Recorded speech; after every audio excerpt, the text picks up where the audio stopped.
The pressure around Kevin Stefanski is no longer about wins and losses. It's about answers.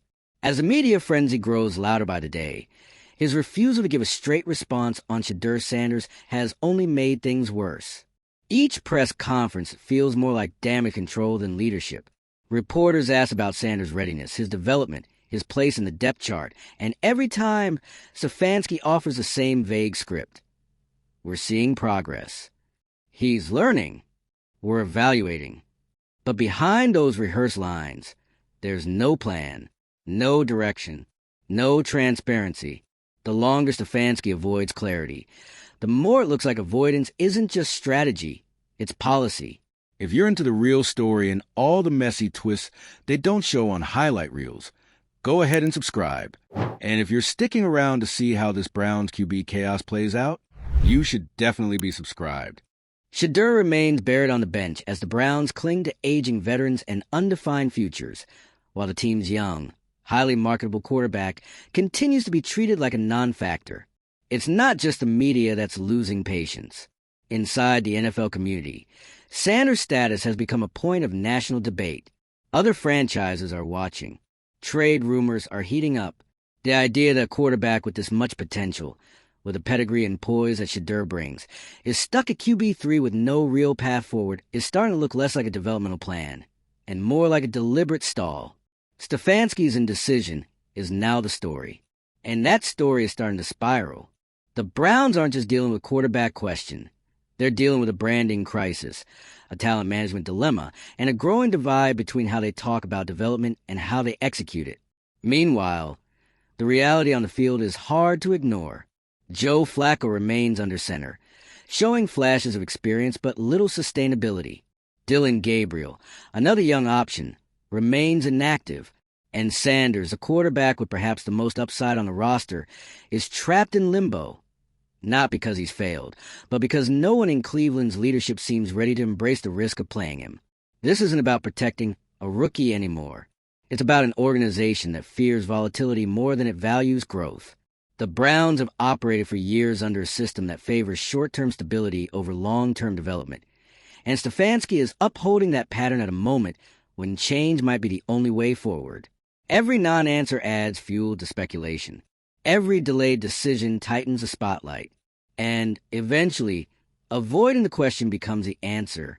Stefanski has put himself in a position where silence reads like strategy, and that strategy is quickly unraveling. The longer Shedeur Sanders stays benched, the more it reflects not on him, but on the franchise that refuses to act. This isn't just indecision, it's inertia. And in a league built on momentum, that's the one thing a coach can't afford to lose. The Cleveland Browns have once again found themselves at the center of a quarterback controversy. But this time, it's not just about who's throwing passes on Sunday. It's about who isn't, and why that decision has sparked a firestorm across the NFL. Let's get straight to the point. Shedeur Sanders, son of Deion Sanders, is sitting third on the Browns' depth chart.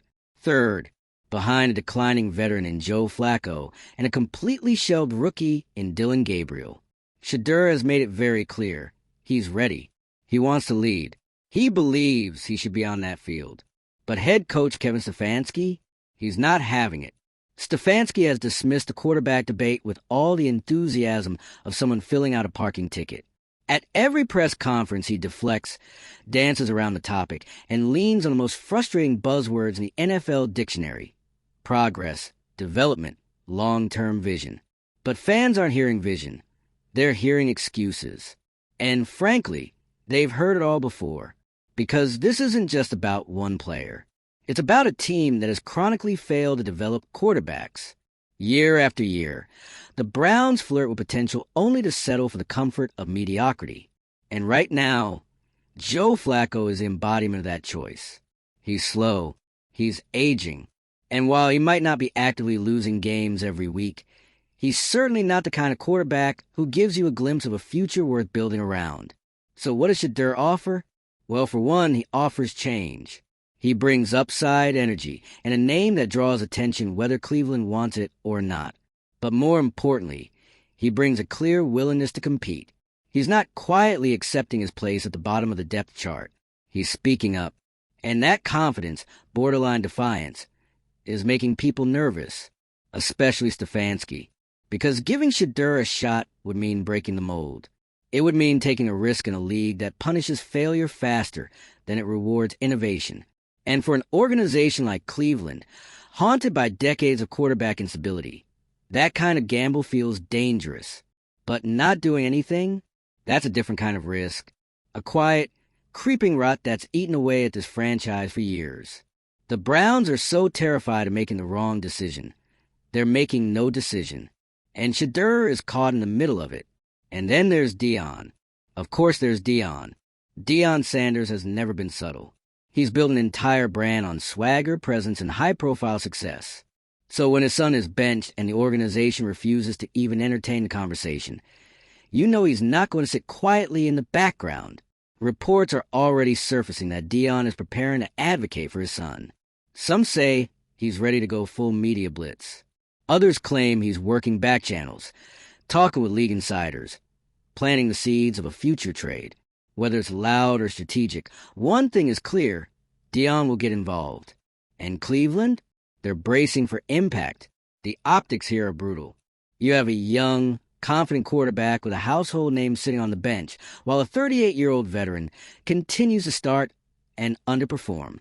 You have a team known for ruining quarterbacks, acting like they've suddenly cracked the code on patience and development. You have fans who have been through decades of heartbreak watching yet another opportunity for change being smothered by conservative coaching and fear-driven leadership.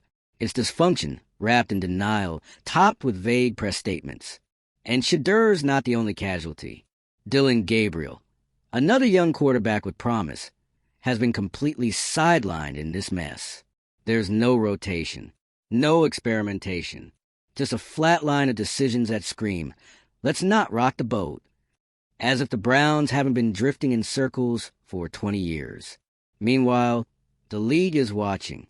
Other teams see Shedeur's benching not as a setback, but as an opportunity. They know talent when they see it, and they know the Browns' track record. If Shedeur ends up on the trade block, interest will be high. He's got the mechanics, the IQ, the name recognition, and most importantly, he has a chip on his shoulder. Which brings us to the uncomfortable truth. Cleveland may already be losing him. This isn't just a guy waiting for a chance. This is someone whose family understands how the business works. If the Browns don't make a move soon, they're not just risking locker room tension. They're setting the stage for another PR disaster. Deion stepping in would escalate this controversy to full-blown chaos. Not because he'd be wrong to advocate for his son, but because his voice carries weight. It gets headlines. It shifts narratives. It puts pressure on leadership in a way they're clearly not prepared to handle. Right now, Cleveland looks paralyzed. The coaching staff is clinging to veteran stability. The front office is silent, and the fan base is growing restless. Everyone can see the dysfunction. Everyone can see the wasted opportunity. And everyone's asking the same question: what's the plan here? Because the longer Stefanski continues to stall with empty statements about progress, the more obvious it becomes that there is no plan. Just damage control. Just indecision. Just the hope that things won't get worse if they simply keep doing nothing. But they're getting worse. The locker room? Divided. The fan base? Furious. The media? Watching like hawks. The NFL? Licking its chops. Cleveland is one bad loss away from complete implosion. And when that happens, they'll look back on this exact moment. The moment they had a chance to flip the narrative, and realize they let it slip through their fingers. The tragedy of it all? This could have been the turning point. Shedeur Sanders could have been the spark. The story of a franchise finally giving its future a shot. Instead, it's a story of fear winning again. And if the Browns keep betting on yesterday, they'll keep losing tomorrow. So what now? Shedeur Sanders isn't going to stay quiet. Deion definitely isn't. The fans are already speaking up. The pressure is mounting.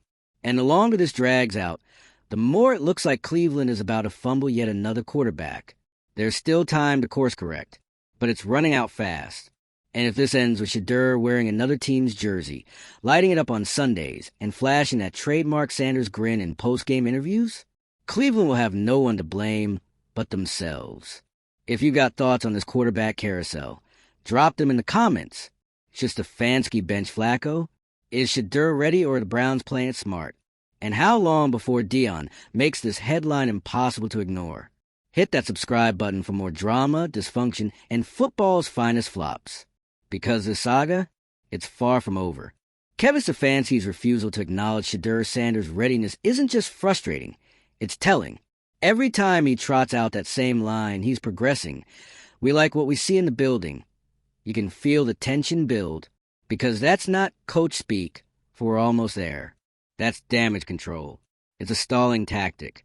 It's what teams say when they're too afraid to admit they don't know what to do next. Let's talk about the real issue here, organizational fear of change. Cleveland has lived in quarterback limbo for so long, they've forgotten what it feels like to be bold.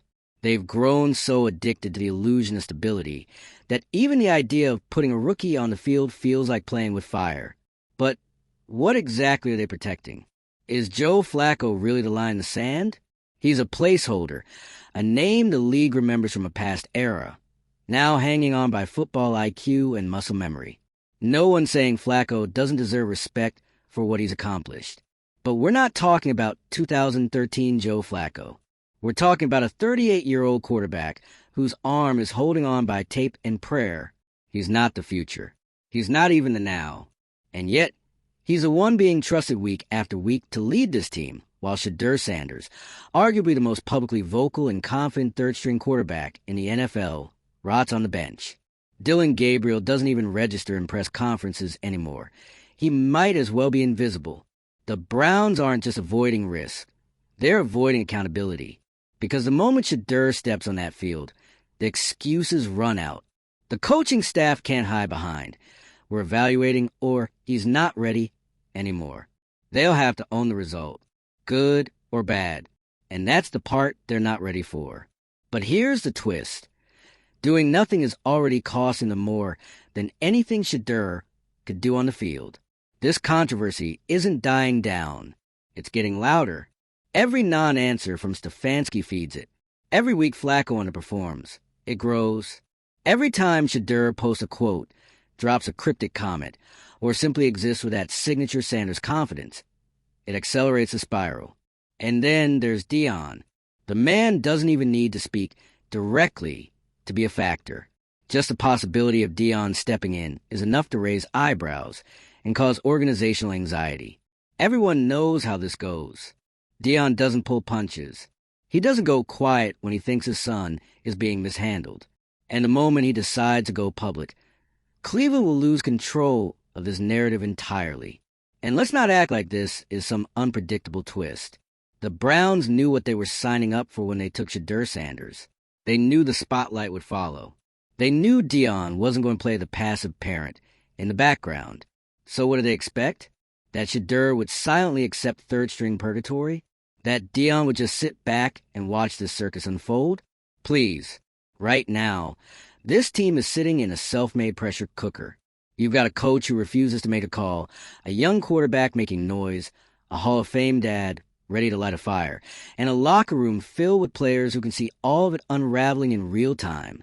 And guess who's watching, waiting, and licking their chops? Every other team in the NFL. Franchises are eyeing the situation like vultures. They see Shadur as a trade asset, a rare combo of talent and media magnetism just waiting to be unleashed. They see a kid who clearly wants it and an organization that clearly doesn't know what to do with him.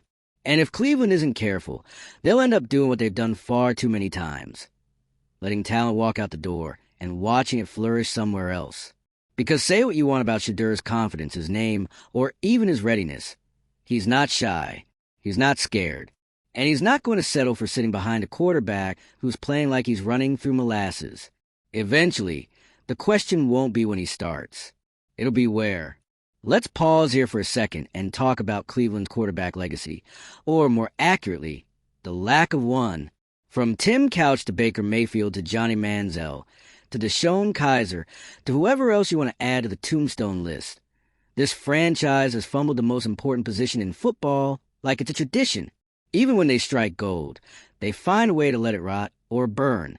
And now they've got a player who might actually want to be part of this mess and change it. And they're locking him out like he's some undrafted camp body. You can't make this stuff up. The Browns don't have the luxury of being cautious. Not now. Not after everything. Not when the quarterback room looks more like a museum exhibit than a competitive unit. They need life. They need hope. They need something. And Shadur, for better or worse, is something. That's why fans are angry. That's why the media is circling.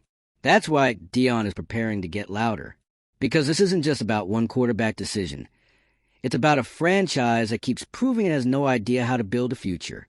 They claim they're focused on development, but every action screams the opposite. If they really believed in developing quarterbacks, Dillon Gabriel would have seen the field by now. Shadur wouldn't be third string. Joe Flacco wouldn't be the automatic default.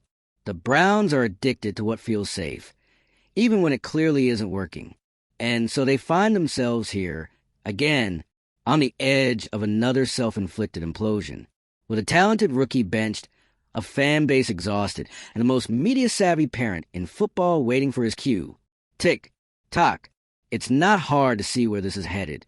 If Stefanski and the front office continue pretending this is business as usual, they'll get blindsided by a moment they could have controlled.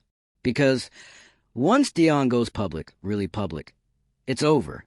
The story becomes about dysfunction, about legacy wasted, about a father fighting harder than a franchise ever did.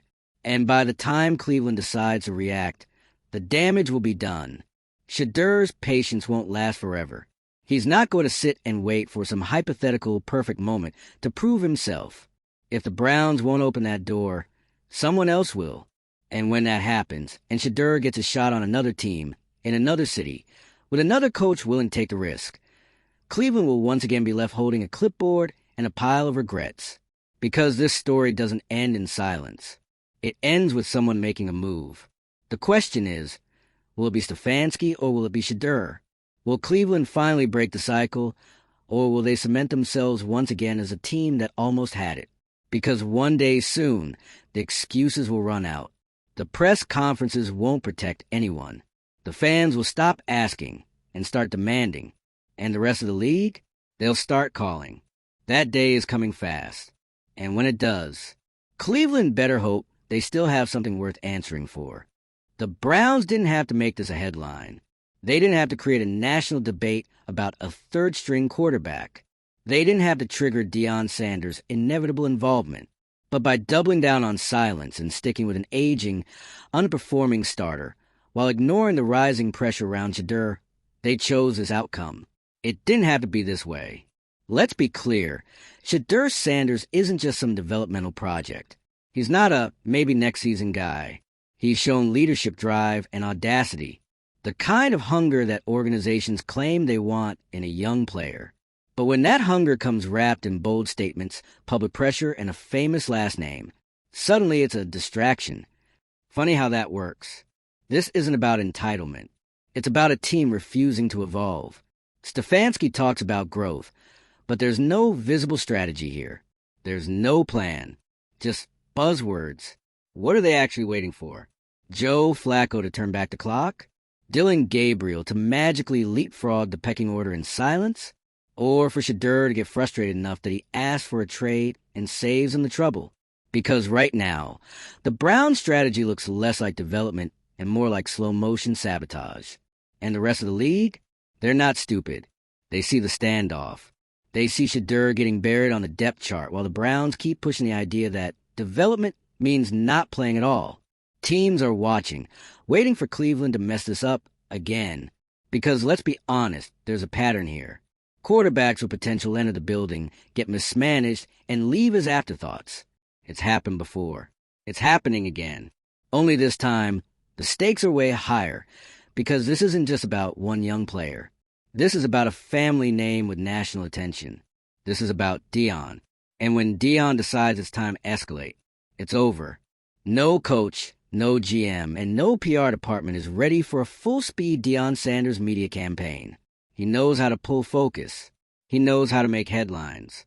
And more importantly, he knows how to win the narrative. Stefanski might have controlled the press room now, but the moment Dion makes his move, game over. It becomes his story. And that's when things truly spiral. Let's break it down. Right now, Cleveland is failing on 3 key levels. Player development. Instead of building confidence in their young QBs, they're stifling them with inactivity. No reps, no rotation. No signs of trust. Communication. Stefanski's vague, copy-paste answers are doing more harm than good. Fans aren't stupid. They see through the non-answers, and it's driving the conversation deeper into chaos. Fan engagement. Browns fans are loyal, but not limitless. They've sat through disasters. They believed in false starts. But this? Watching a franchise voluntarily waste promising talent? It's the kind of move that breaks fan bases for good. And then there's a locker room. Because don't think for a second the players aren't paying attention. When a guy like Shedeur is putting in work and still can't crack the rotation, it sends a message. It says, merit doesn't matter here. Politics do. That's not the kind of culture you want breeding behind the scenes. That's how you lose control of a team. Quietly, slowly, until it blows up publicly. It's already happening. The whispers, the looks, the anonymous quotes. That's where this is headed. And still, Stefanski stands at the podium with the same rehearsed lines. Like if he says progress one more time, this will all just go away. It won't. At some point, someone has to own this situation. Either Stefanski makes a bold call and gives Shedeur his shot, or the organization needs to come clean and say they don't see him as part of the future. But this murky limbo, it's only making things worse. And let's not pretend there isn't an exit ramp here. The Browns could still salvage this. They could get ahead of it, make a proactive decision. Show the fan base they're not asleep at the wheel. Give Shedeur even one series, one drive, something, anything, because right now their inaction is a story. The Sanders family is watching. The league is watching. The fans are definitely watching. And if Cleveland keeps dragging this out, they're going to lose all three. Here's the bottom line. If the Browns don't move, someone else will. And once Shedeur is in a different uniform, playing a system that actually values him, Cleveland won't just look foolish. They'll look like they never had a clue. So what's it going to be? Do they keep pretending the storm isn't building? Or do they finally step up and make a decision that reflects confidence instead of cowardice? The clock is ticking. The spotlight's only getting hotter. And Shedeur Sanders? He's not backing down. If you're just as fed up with the Browns' quarterback black hole as everyone else, drop your take in the comments. Is it time for Stefanski to step aside? Should Shedeur demand a trade? Or does Cleveland still have a shot to turn this around?